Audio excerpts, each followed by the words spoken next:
तो एक पुराना इतिहास बदलने की और एक नया इतिहास रचने की शुरुआत हुई थी।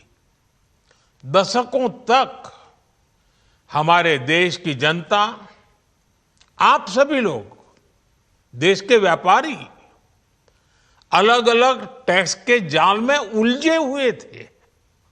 Octroi, entry tax, sale tax, excise, VAT, service tax, न जाने भांति भांति के दर्जनों टैक्स हमारे देश में थे। एक शहर से दूसरे शहर माल भेजना हो तो न जाने कितने चेकपोस्ट पार करने होते थे, कितने ही फॉर्म भरने पड़ते थे, कितनी सारी रुकावटें थी। हर जगह टैक्स के अलग अलग नियम थे। मुझे याद है जब 2014 में देश ने मुझे प्रधानमंत्री पद का दायित्व सौंपा था,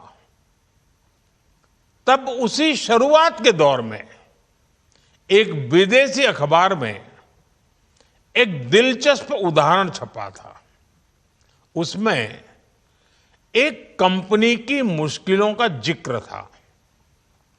उस कंपनी ने कहा था कि अगर उसे बेंगलुरु से 570 किलोमीटर दूर हैदराबाद अपना सामान भेजना हो तो वो इतना कठिन था कि उन्होंने सोचा और उन्होंने कहा कि वो पसंद करती थी कंपनी कि पहले अपना सामान बेंगलुरु से यूरोप भेजे और फिर वही सामान यूरोप से हैदराबाद भेजे। साथियों, टैक्स और टोल के जंजाल की वजह से ये तब के हालात थे। और मैं आपको सिर्फ एक पुराना उदाहरण याद दिला रहा हूं।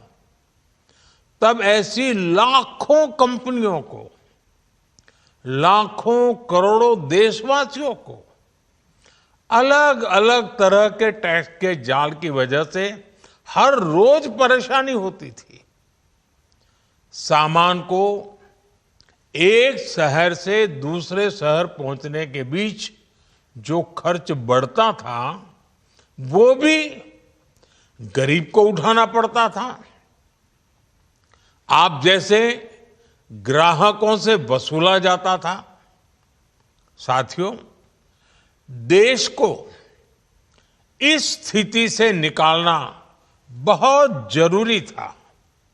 इसलिए जब आपने हमें 2014 में अवसर दिया तो हमने जनहित में, देशहित में जीएसटी को अपनी प्राथमिकता बनाया। हमने हर स्टेक होल्डर से चर्चा की। हमने हर राज्यों की हर शंका का निवारण किया, हर सवाल का समाधान खोजा। सभी राज्यों को, सबको साथ लेकर आजाद भारत का इतना बड़ा टैक्स रिफॉर्म संभव हो पाया। ये केंद्र और राज्यों के प्रयासों का नतीजा था कि देश दर्जनों टैक्सों के जाल से मुक्त हुआ और पूरे देश के लिए एक जैसी व्यवस्था बनी। वन नेशन, वन टैक्स का सपना साकार हुआ। साथियों, रिफॉर्म एक अनवरत चलने वाली प्रक्रिया होती है।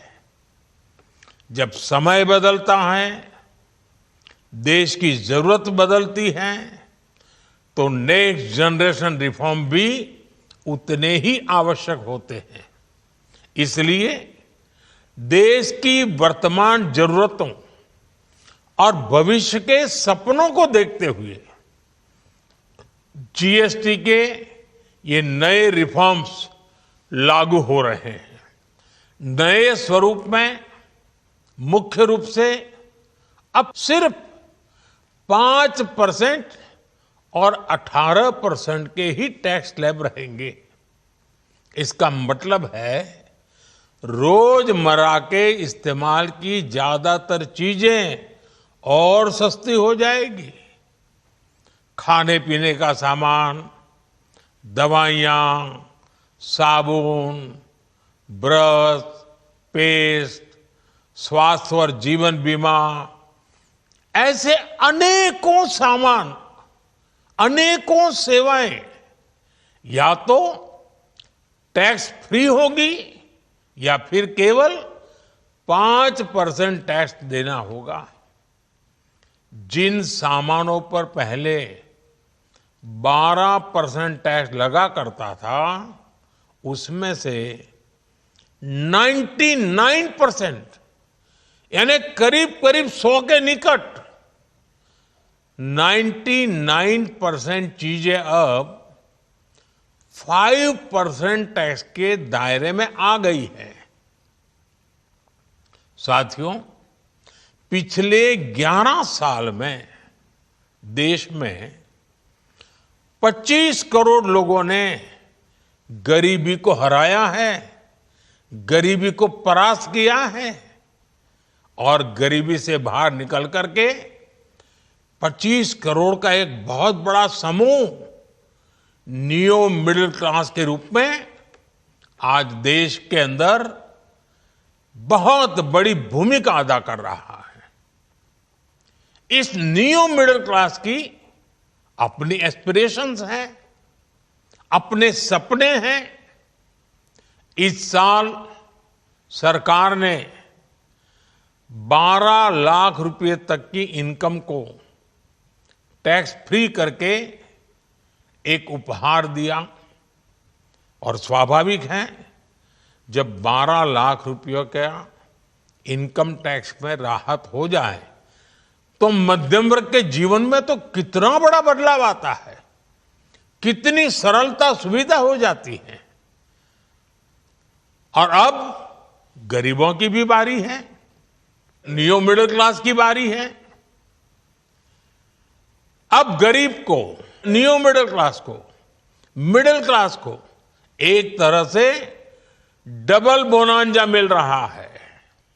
जीएसटी कम होने से अब देश के नागरिकों के लिए अपने सपने पूरे करना और आसान होगा। घर बनाना, टीवी, फ्रिज खरीदने की बात हो, स्कूटर, बाइक, कार खरीद